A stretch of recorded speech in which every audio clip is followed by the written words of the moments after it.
Hello, everybody. This is Mike Harrigan. Welcome to another edition of Brain Buzz with Mike.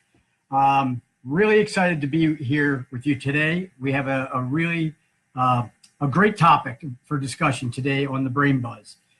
It's a topic that is really fundamental to everything that we do at the Braining Center and really everything that we'll be talking about in future Brain Buzz discussions. The topic today is what is neuroplasticity and what is the significance of neuroplasticity? Okay, so let's just jump right in. And for those who don't recognize me, I did shave last week, so I look a little bit different, but I appreciate everybody being here.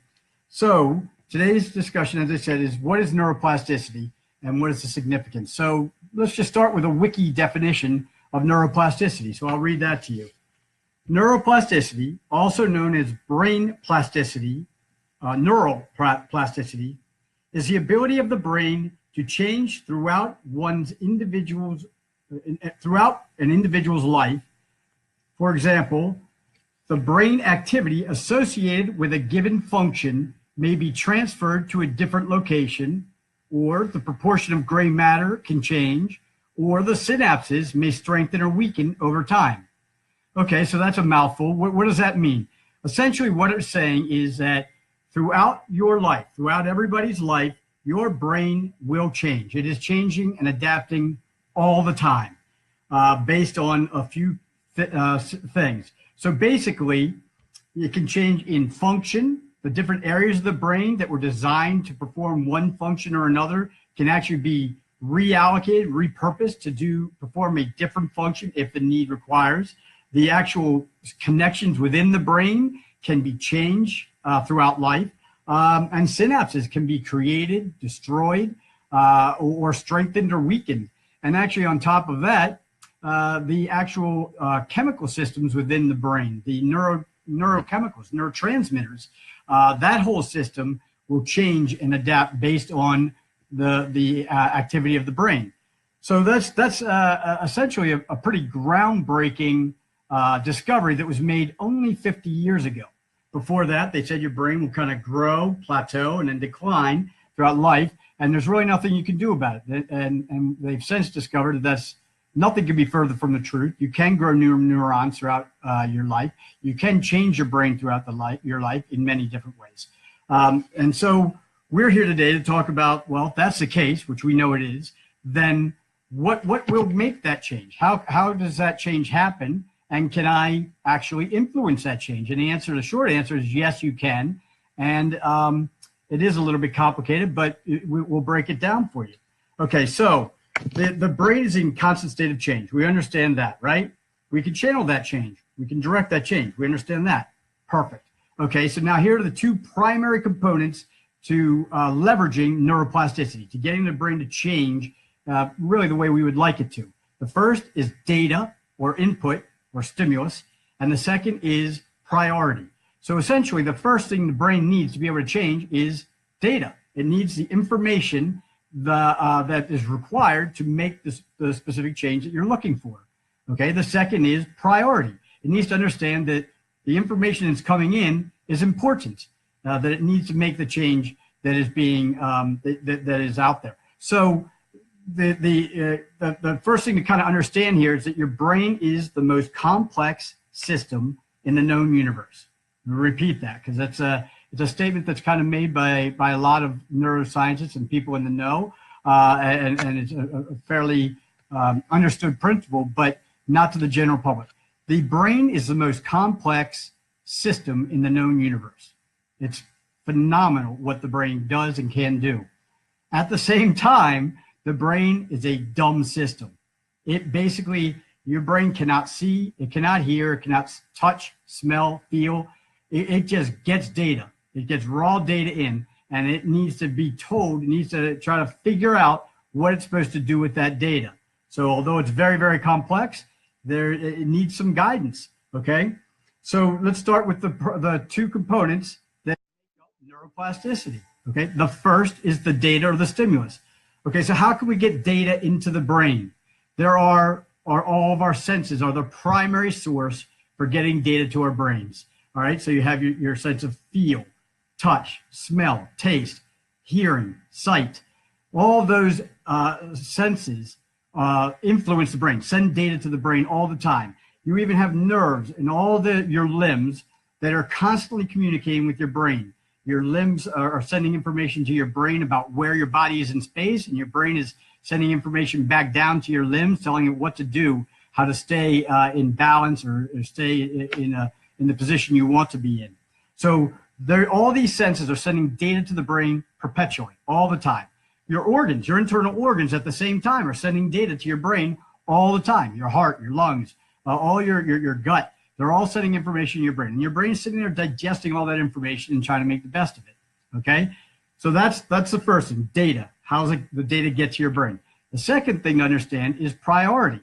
So priority means that although there's all this information coming in, the brain has to make decisions. It has to decide whether something is relevant or not, whether to pay attention to it or not to, because it's getting billions of bits of information all the time. So we need to create a priority to the brain, to the subconscious, so that it doesn't discard the information that's coming into it, okay? Now, there's 3 ways of creating that priority to the subconscious, to the brain, in the way that we want. One is frequency, how often that information is fed to the brain, how often you repeat a specific exercise or a specific function. The second is duration, how long you perform something. And the last is impact. So now, frequency is pretty obvious. You do certain things and you do them over and over with the expectation and the hope that the brain is going to make that an automatic system. It's going to try to transfer it from something you have to think about on your conscious level to something that's internalized by your subconscious and made automatic, right? Duration, the longer you do something, the more impactful it might be. So the hope is there that you're also going to make it more important to the brain, and therefore it'll retain that information better. But the third is impact, and that's a key one. And basically what that means is if you give the information to the brain in such a way that it has a high impact on the brain, it'll remember it much longer, much better, much faster. So I'll give you a quick anecdote. About that. About a year ago, probably 2 years ago now, was at a location with a person I had met. There was a large group of people, and there's one gentleman there who I'd met several times. I had been introduced to him a few times, and we're talking, and I'm talking to him. I don't remember his name, and I'm talking to him saying, "Hey, buddy," and "pal," and so forth, because, like I said, I don't remember his name. He caught on to this and turned to me and said, "Mike, you don't remember my name, do you?" And I went flush. I was a little embarrassed, and I looked at him and I said, "No, I do not remember your name, but I promise you I will never forget it again." And I've never forgotten Derek's name again, and I will not forget Derek's name ever again. I had heard that name many times. I'd been introduced to him several times, but it wasn't until that circumstance that I remembered it. And it's because the impact was so great, so profound, that it became ingrained in me.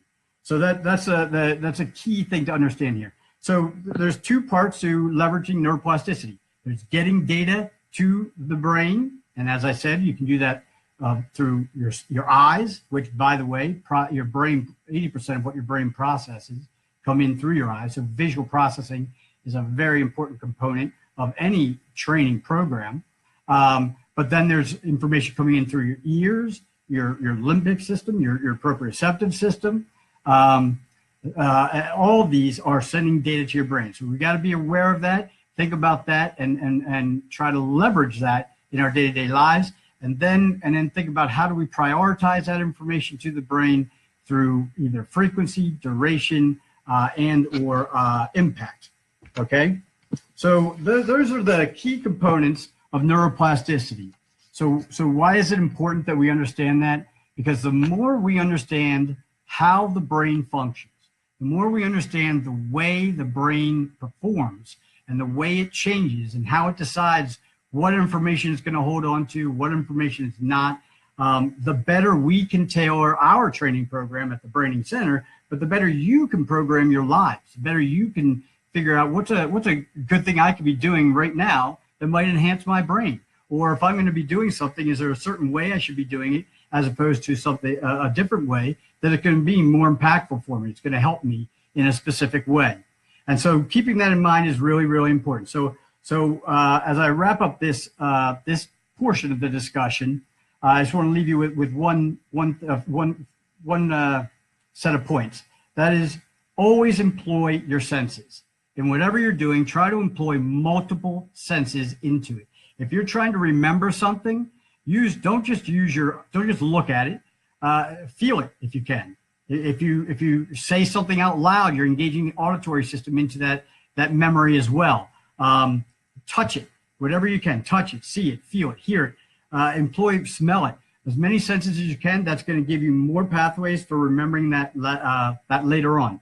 The second thing is to challenge your senses, increase the efficiency of your senses as often as you can, so they are more acute. So you have better sense of smell, touch, hearing, sight, etc. And there are a few ways you can do that. And then the last thing is to if you want to try to remember something, try to give it a high impact. If you see something and you want to try to remember it, make something absurd out of it. Create a visualization in your brain of something that's strange and out of the ordinary. It'll have a much greater impact on it. An example of that is, I was trying to remember a woman's name at one point, and her name was Bridget. And I noticed that she had a hair thing on her head. It kind of went over the top of her head, looked like a bridge. So I just imagined a big brick bridge on top of her head, and her name was Bridget. And now I don't forget that name. It's kind of ingrained in me because I didn't just tie something physically to her. I made it something very absurd, something unusual, so that it has a much greater impact on me, and therefore it's much easier for me to recall it later. So use your senses as often as you can. Really try to hone your senses as much as you can, and really try to create impact with things if you're trying to remember them better. All right, so there you go. That's neuroplasticity. Neuroplasticity is awesome. Employ it as much as you can. We use it, as I said, in our training here at the Braining Center, but you can use it to enhance your daily lives and enhance your function with just daily activities. So with that, that is the conclusion of this edition of the topic of the week of the Brain Buzz. I'm now opening up to questions for anybody that's listening, and I'll answer any questions people have on that. Thanks again. This is Mike. I have a question from Jack. How do you leverage neuroplasticity when developing your training at the center? Okay, well, we do it in many, many ways. I'll give you a couple of examples. So probably one of the most profound ways is in our timing training, neuromotor timing training. Your brain has an internal clock in which it functions, and you have different systems and subsystems in the brain. We're trying to get them to work in sync with each other and try to get your brain and your body, your hands, your feet, your eyes, your ears, everything to kind of work in synchronicity together. So there's various exercises that we do to engage those systems and enhance that set of skills. One thing that you need to do with this type of training is you need to employ repetition. You need to do these specific exercises often and over and over, and you're really trying to do it very, very precisely. So repetition frequency is one of the keys to leveraging neuroplasticity, and we do a lot of repetitions to create that frequency. Another thing that we do a lot of is we engage in visualization, and we try to practice and help people to practice using visualization to increase their creativity, but also to get their mind in a place where they can visualize things more easily, where they can create these stories in their brain that'll help them to remember things. And another way that we do this is in a couple of the different training techniques, the rapid reaction and think fast. We'll do a number of exercises that are designed to really refine and hone your various senses. So your visual processing and your auditory processing, which are two of the primary sources for getting data into your brain, we do a lot of exercises designed to hone those skills, to make your eyes, to help your brain process the information coming in through your eyes much faster, much more efficiently, and same through your ears and through your proprioceptive system. The purpose behind this, one of the primary purposes of enhancing that skill of processing speed, these various sensory processing speeds, is because when we get information into the brain, if we're spending time trying to understand what we see instead of what is the significance of what we see, then we're wasting our conscious bandwidth.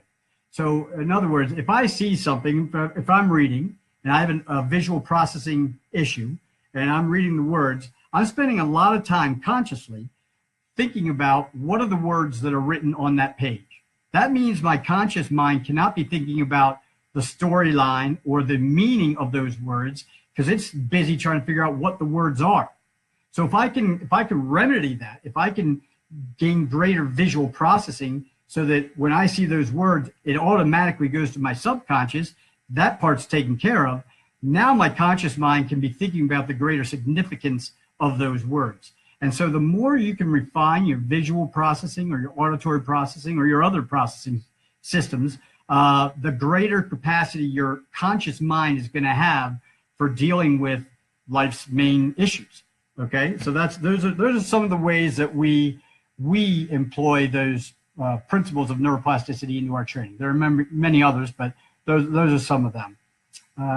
Any other questions that people may have regarding this or any other topic that you might have, brain health topic or topic of the power braining program? Okay, so Jack has a follow-up question. How can I use these techniques in my daily life?